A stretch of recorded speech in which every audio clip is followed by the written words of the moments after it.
Hey guys, welcome back to Let's Play, oh gosh, Valiant Hearts. We're here with Freddie and...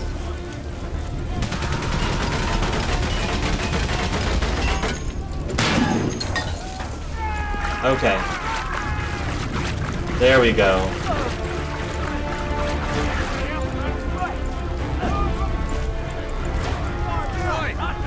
Barbed wire?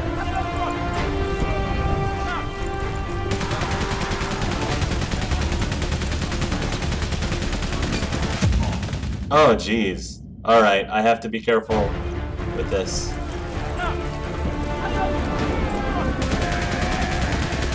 Oh, gosh, I have to dodge. Ah, this is tough. Okay, okay.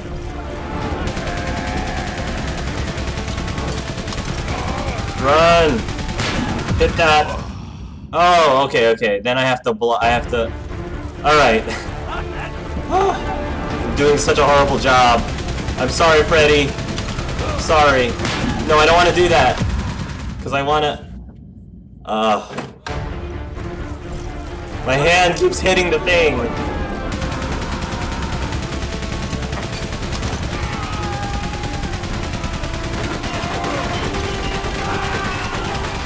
Okay, there we go. It's pretty much a red light, green light kind of thing.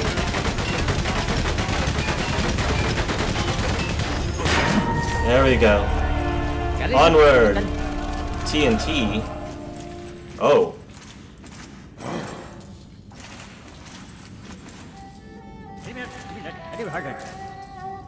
It's 1, 2, 3.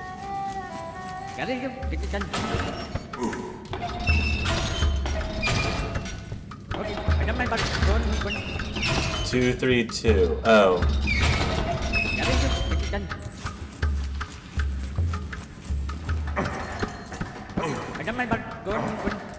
You need 2 on the far left.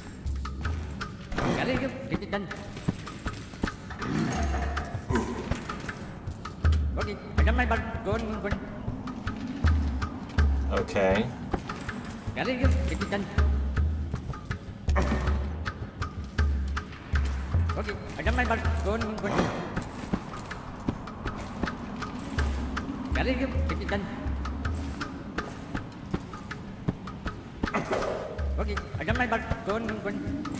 Okay, that wasn't what I was supposed to do.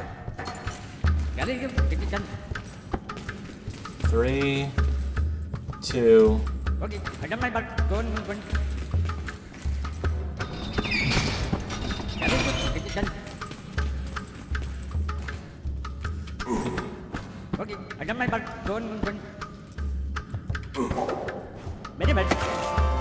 Okay.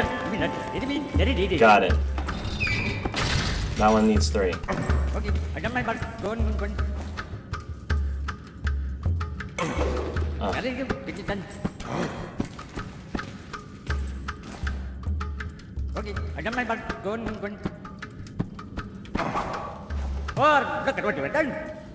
Three. That is the one with 3.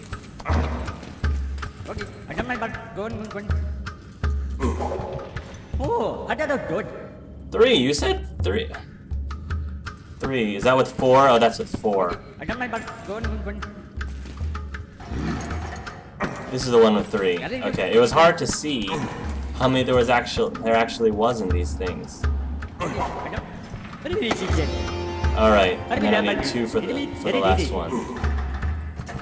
Got it. Alright, now I'm understanding.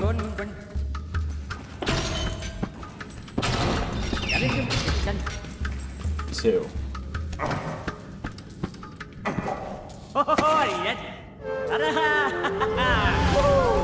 Now we can blow this thing up.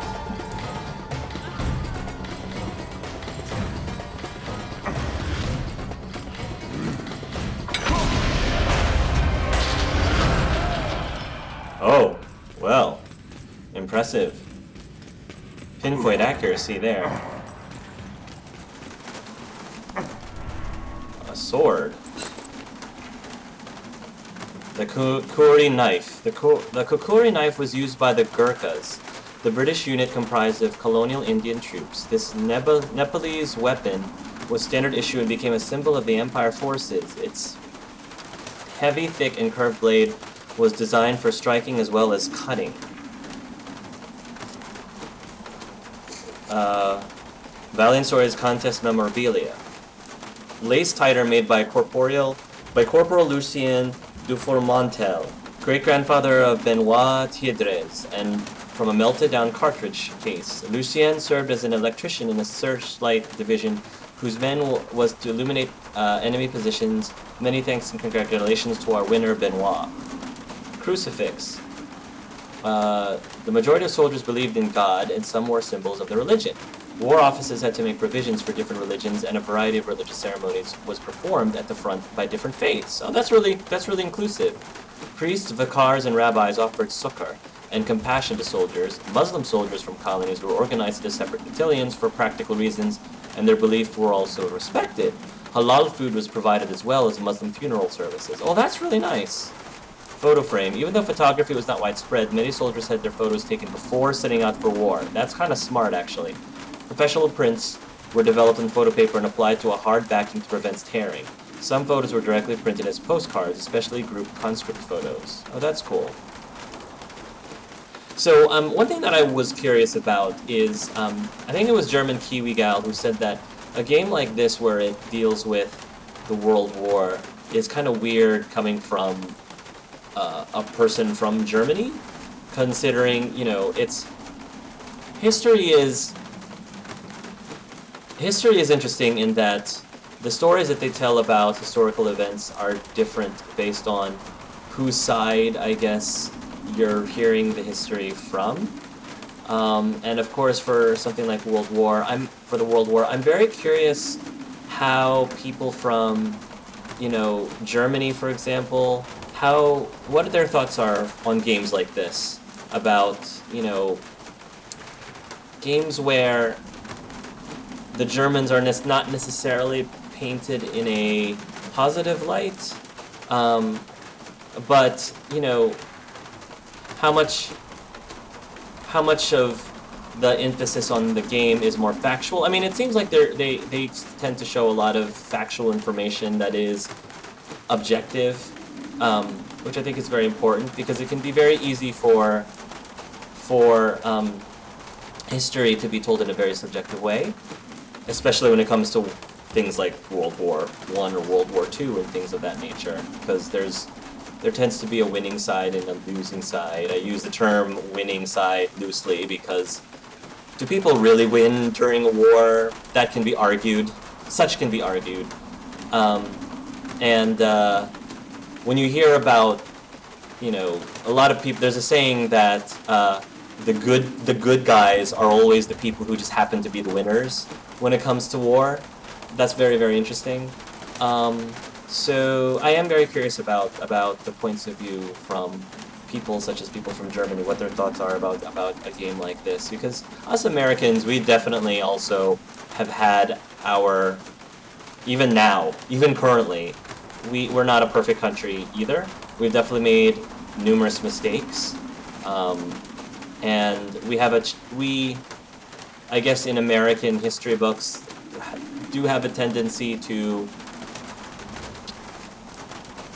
focus more on our successes than our failures a little bit, or even when we do address our failures, we do it in a way that, I don't know, might be a little skewed at times, but, you know, I'm just curious about that. Okay.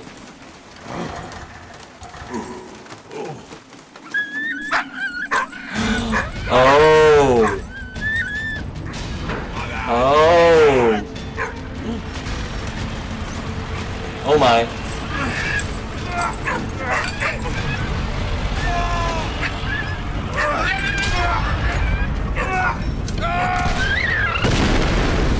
Oh my. A new friendship is born. That was close. You called?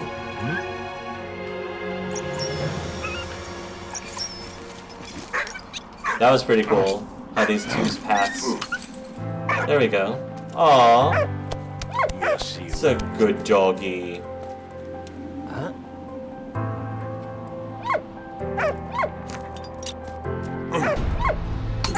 Oh, nice. Merci, mon ami. Merci, mon ami. Looking for Carl. Yeah, come. But they're both gonna look for Carl. Okay. Well, okay. Is there like a character selection screen? Amidst the never-ending attacks and counterattacks, Freddie and Emile hunted the elusive Baron and his regiment in Ypres. April 22nd, 1915, Ypres, Belgium. Oh, I'm gonna be Emile right now. Oh my. Poison gas. On April 22nd, 1915, chlorine gas was used for the first time by the Germans. Oh my.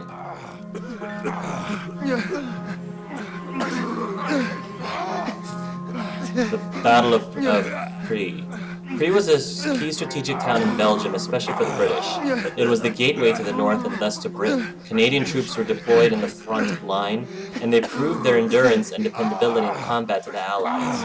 6,000 Canadian lives were lost in the battle in April 1915. First gas attack. April 22nd, 1915 at Pries came the first gas attack in history.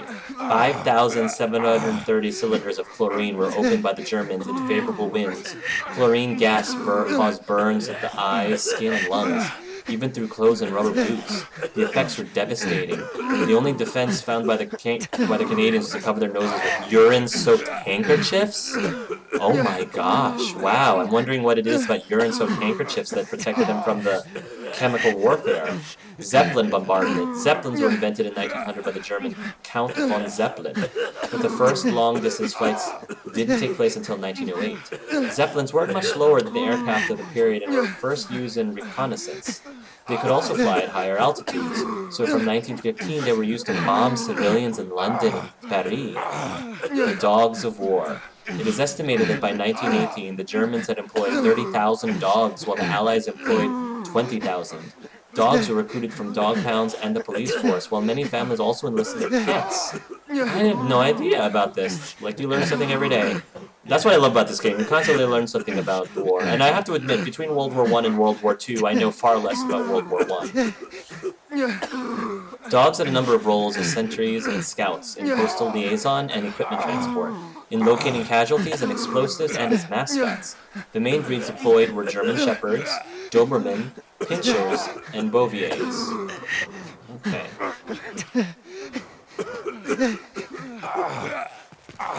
So, somebody mentioned that the dog is named Walt.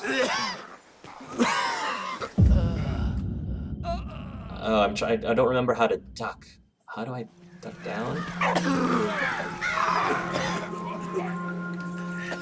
Oh, I have to send the dog, don't I? Gotcha. All right. Now I got it. Good Walt. Good Walt. Yeah, a good part of this game is the puzzles. New diary.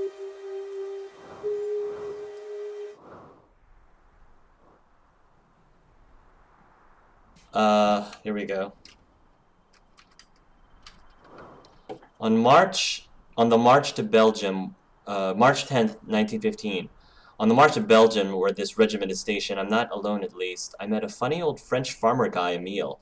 Doesn't say much, but if I understood right, his son-in-law's German? How crazy is that? Not a day goes by that I don't dream of you.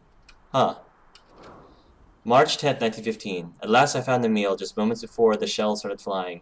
I hope he's managed to dodge the bombs. The letter he showed me filled my heart with joy. Marie is well and Victor is growing up. That's all that matters. Aw, Carl, I hope that he's okay. I have to do something with this.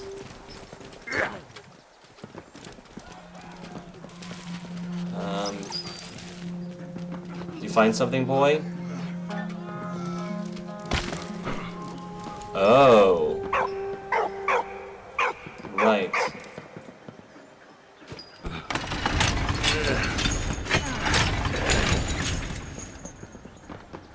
Okay. No, I don't want I want the other one.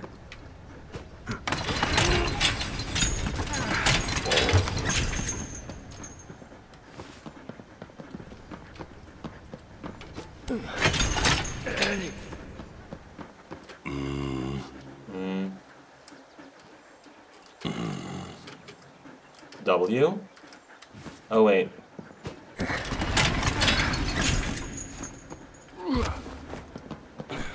There we go.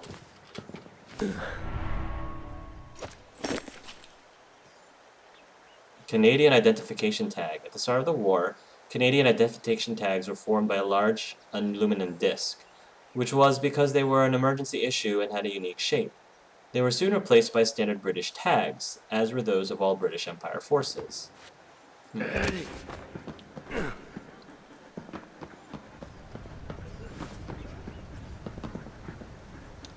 What happens if I... No, I can't do that. Alright.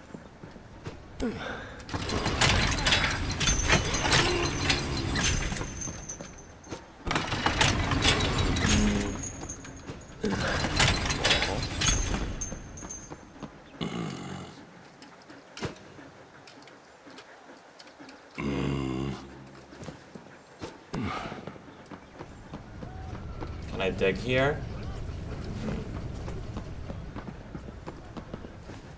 Can I get the dog to do something? What? Hurry. Hurry.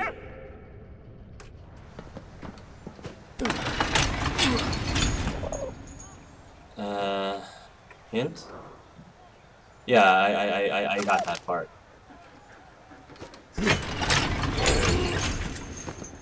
What? That's it. Hurry.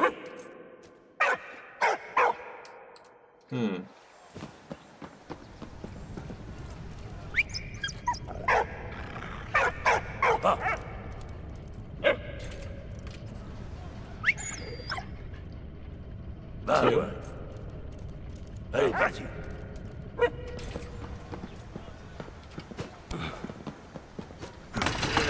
Move them up. What? Hurry.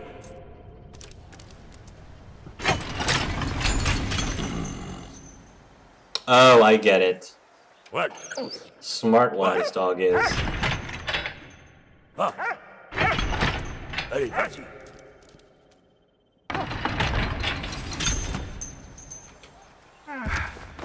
What? Hurry.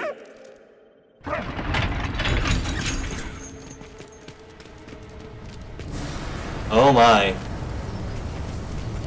Oh my. Interesting.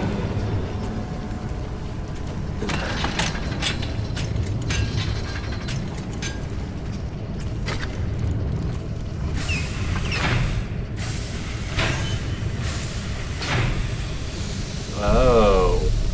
This is interesting.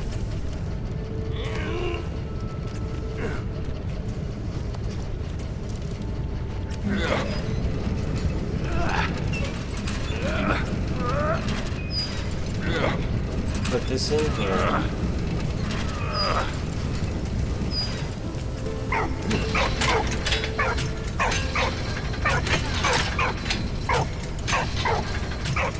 I need the other cart. I think. Maybe. Now what I need is...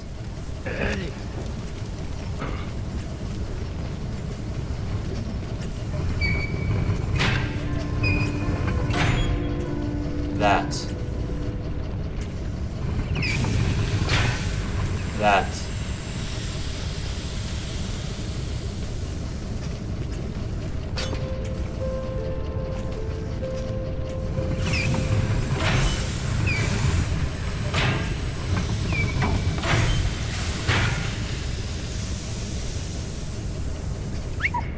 Try that pup.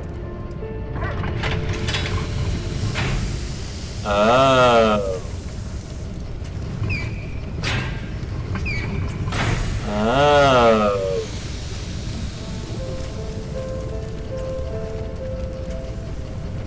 Huh.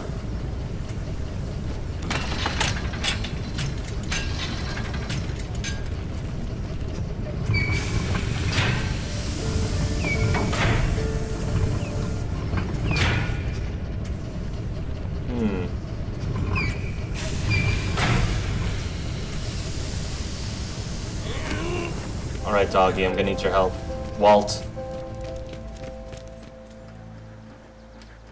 This is a really interesting puzzle. I'm really enjoying this. Alright. Can I get up? Can I get up? Can I really not get up? What?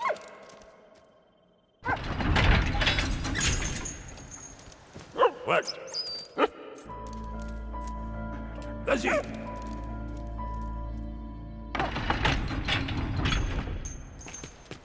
What? What? Hey, Fuzzy!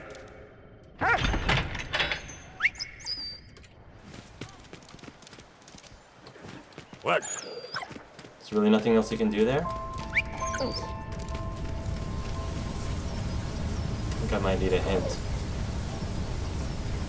Next hit in 30. Alright. They don't give you the hints outright. They actually make you attempt to figure out what you're supposed to do here. I think I've solved this part. Urine-soaked cloth. The only defense against a gas attack before masks were introduced was to cover the nose with a urine-soaked handkerchief.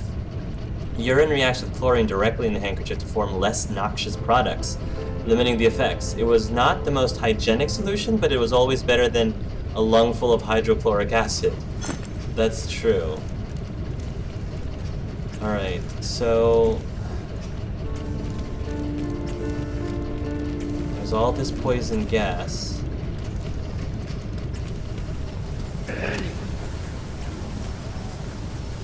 Maybe if I bring this here?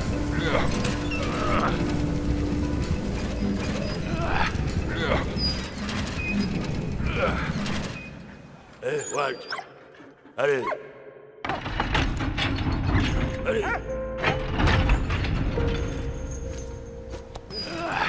There we go.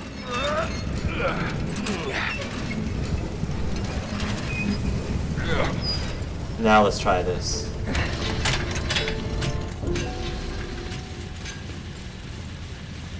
She's gonna blow.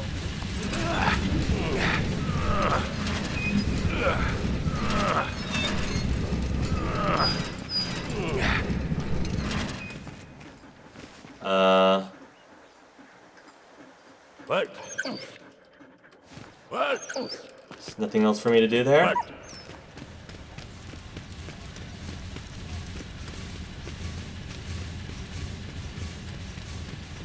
I have to do something here.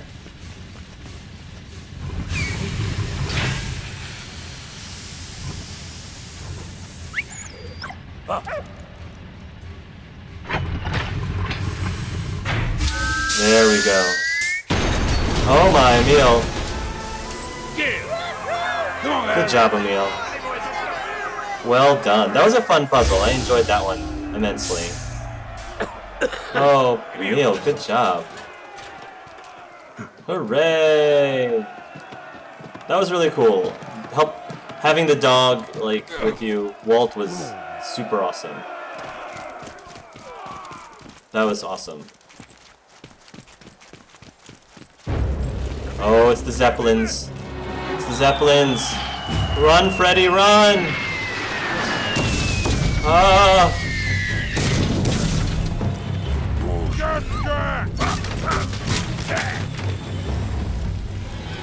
Oh, boy. What is it, boy?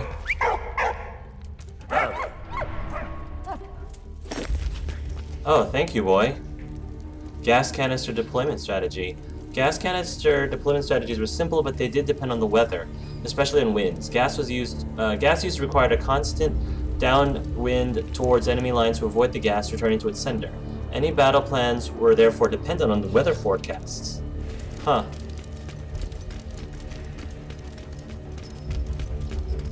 Ooh, this is weird. Oh. I'm trying! What should I do here? Put this here? Get in the basket, I guess? Makes sense. Use that as the lever. Have me, Emile!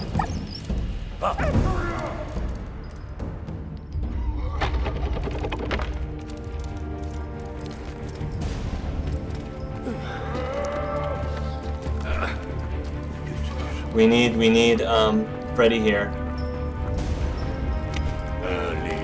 Use that as the lever. Good job, Emile. Good job. Thank you, my friend. You are very welcome, my American friend. Don't worry. Now we get to work as Freddie.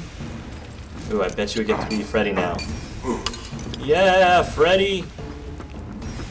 Or not. Time was an important factor in soldiers' lives, and military strategies for attacks and rolling barrages were based on tight synchronicity. Pocket watches were the only way to tell the time. Oh my. Come on, Walt. Oh.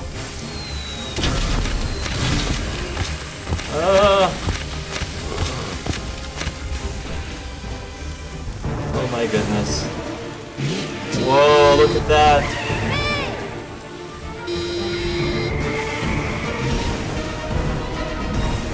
Ooh. Epic. Her name was Anna, a Thank you, Belgian Anna. student living in Paris. She was hard on the trail of her missing father. For once, fate smiled on them. They were all going in the same direction. Convenient. Hopefully she's not a While spy. approaching Vimy, a German squadron spotted them. Uh-oh. Alright.